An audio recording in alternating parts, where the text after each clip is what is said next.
Ici, on va parler du plus grand écrivain de la Renaissance française, Rabelais, et son œuvre Gargantua, écrit en 1534. Dans le prologue, Rabelais nous donne le sens et nous offre la clé de comment interpréter son texte. Il précède par analogie et comparaison. Il en donne plusieurs, mais nous allons retenir 3. La boîte des Silènes, la comparaison avec Socrate et le lecteur qui doit lire comme le chien procède avec l'os à moelle. Les analogies commencent avec la boîte de Silène. C'est une boîte qui est décorée avec des monstres et des créatures drôles à l'extérieur, mais qui enferme des produits précieux, des bijoux, des encens, des choses qu'on ne soupçonne pas être à l'intérieur de cette boîte très laide et grotesque. Ensuite, on a une comparaison avec Socrate à la boîte et au livre. Socrate qui ne se paye pas de mine de l'extérieur. Il est laid, il est ridicule de l'extérieur, mais très intelligent et très sage. D'autres comparaisons, on mentionne Homère et puis il y a un proverbe qui souligne la même idée. Le proverbe, c'est « l'habit ne fait pas le moine ». On ne peut pas juger quelque chose par son extérieur. Puis on dit que le lecteur, c'est le troisième analogie, doit être comme un chien avec un os à moelle. Et ici, il qualifie cette moelle de substantifique moelle. C'est que l'important, la signification dans cet os est à l'intérieur, juste comme la satire que nous sommes en train de lire. Alors, on voit un double mouvement dans ce texte, vers le haut avec comparaison à Socrate et Homère, et vers le bas avec la boîte de Silène, le grotesque et le chien. On voit ça dans le vocabulaire aussi. On a un vocabulaire populaire, scatologique, très familier, et on a un vocabulaire docte qui tient des sciences, un vocabulaire qui tient de la Bible, par exemple. Vous avez des citations bibliques, des références à la philosophie grecque, à la science, entre autres. C'est un style oral, un style oratoire, où on fait des apostrophes. Il adresse le lecteur directement la première phrase. Il adresse ça aux buveurs illustres et aux vérolés.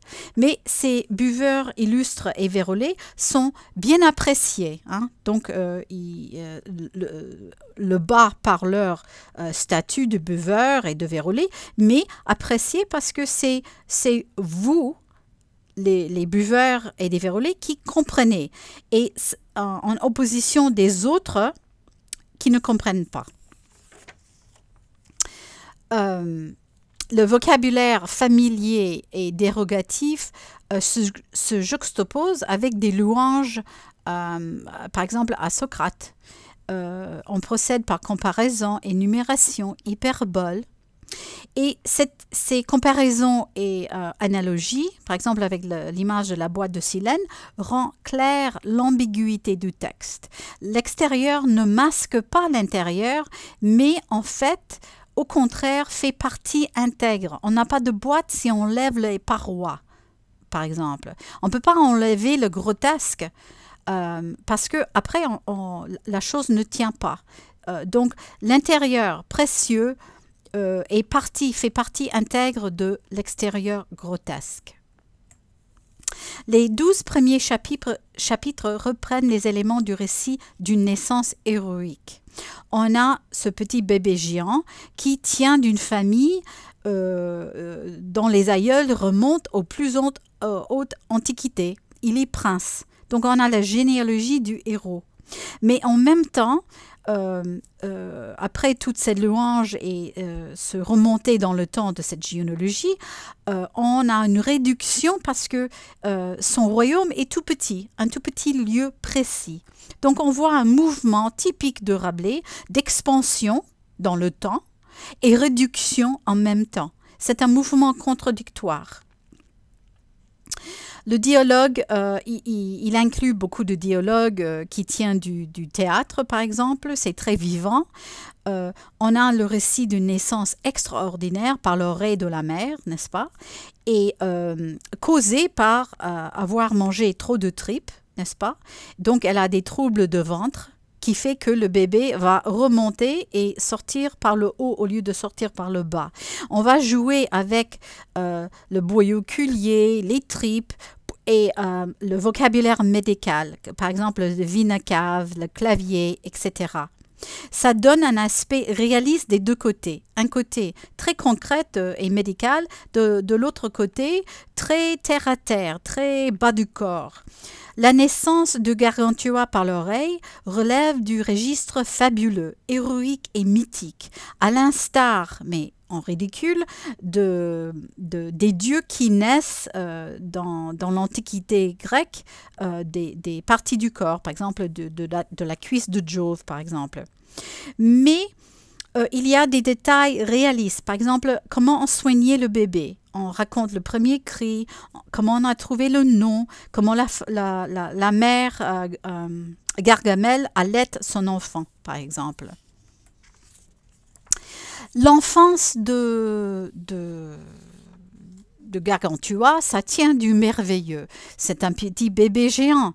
Donc, on a le gigantisme physique, le gigantisme des appétits, la célébration du corps du géant, le nom même de Gargantua, le soif de vivre, n'est-ce pas, le boire, à boire, à boire, c'est la première chose que Gargantua a dit.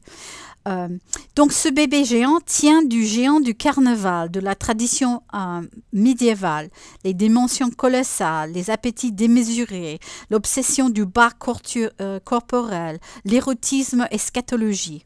Mais en même temps qu'il tient du carnaval, il manifeste une vive intelligence. Il découvre seul la propreté et le langage. Il a une imagination extraordinaire, un esprit d'observation, d'expérimentation, d'invention.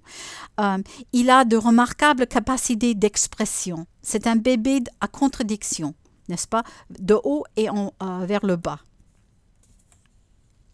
L'éducation du héros occupe 10 chapitres et comporte plusieurs épisodes. On a d'abord la formation aux lettres latines. C'est un apprentissage par cœur, y compris à l'envers, ce qui est tout à fait dénué de sens et ridicule.